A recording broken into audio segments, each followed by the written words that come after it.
Assalamualaikum warahmatullahi wabarakatuh. Berjumpa lagi dengan Ibu Lutfi pada mata pelajaran Seni Budaya kelas 7. Pada kesempatan kali ini kita akan mempelajari tentang menerapkan ragam hias pada bahan kayu. Peta kompetensi pembelajaran. Di sini kita akan membahas penerapan ragam hias pada bahan kayu yang meliputi teknik menggambar, teknik melukis, dan pengertian ragam hias pada bahan kayu. Tujuan pembelajaran yang harus dicapai siswa adalah sebagai berikut ini.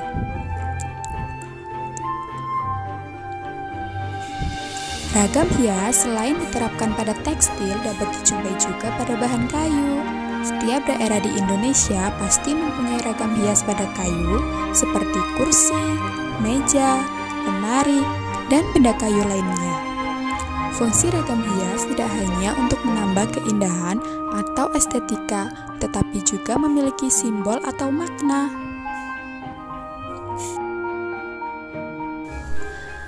Penerapan ragam hias pada bahan kayu.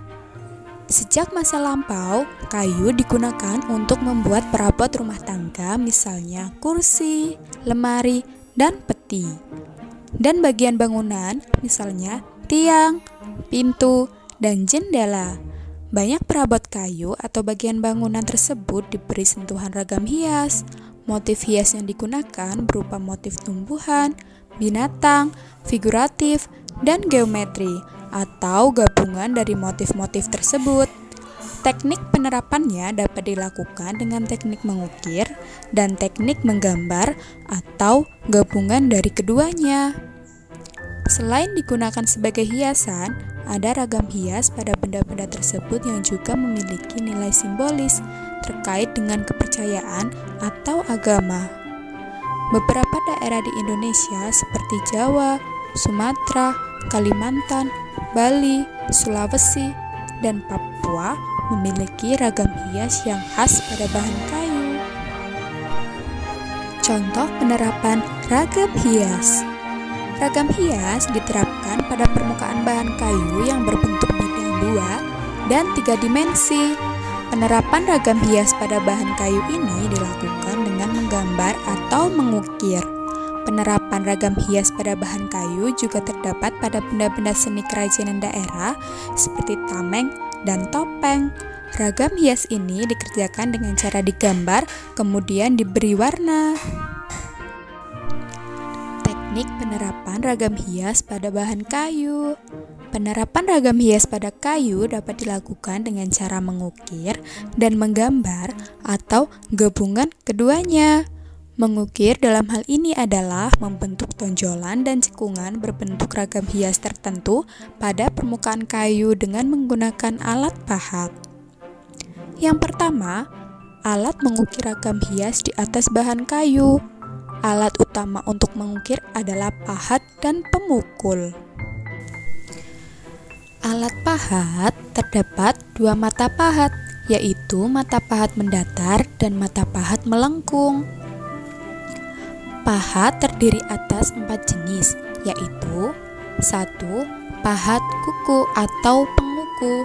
Pahat ini berbentuk lengkung seperti kuku manusia, berfungsi untuk mengerjakan bagian yang lengkung, melingkar, membentuk cembung, cekung, ikal, dan pecahan aris maupun pecahan cawen. 2. Pahat lurus atau penyilat, yaitu pahat ini berbentuk lurus, berfungsi untuk mengerjakan bagian yang lurus atau rata. Ketiga, pahat lengkung setengah bulatan atau pahat kol.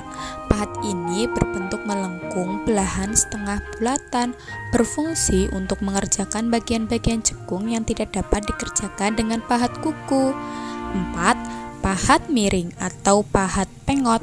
Pahat ini berbentuk miring meruncing dan tajam sebelah, berfungsi untuk membersihkan pada sudut sela-sela ukiran dan meraut bagian-bagian yang diperlukan. Kedua, alat pemukul. Alat pemukul yang digunakan dalam kegiatan mengukir umumnya terbuat dari kayu, meskipun ada juga yang menggunakan palu besi dan batu. Menggambar ragam hias ukiran.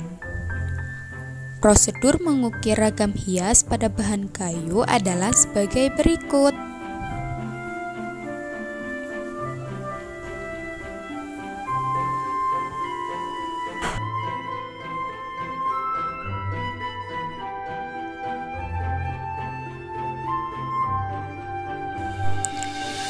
Contoh melukis ragam hias di atas bahan kayu. 1. Siapkan bahan dan alat melukis. 2. Siapkan bahan kayu. 3. Buatlah rancangan gambar hias pada kertas. 4. Pindahkan gambar rancangan pada permukaan bahan kayu.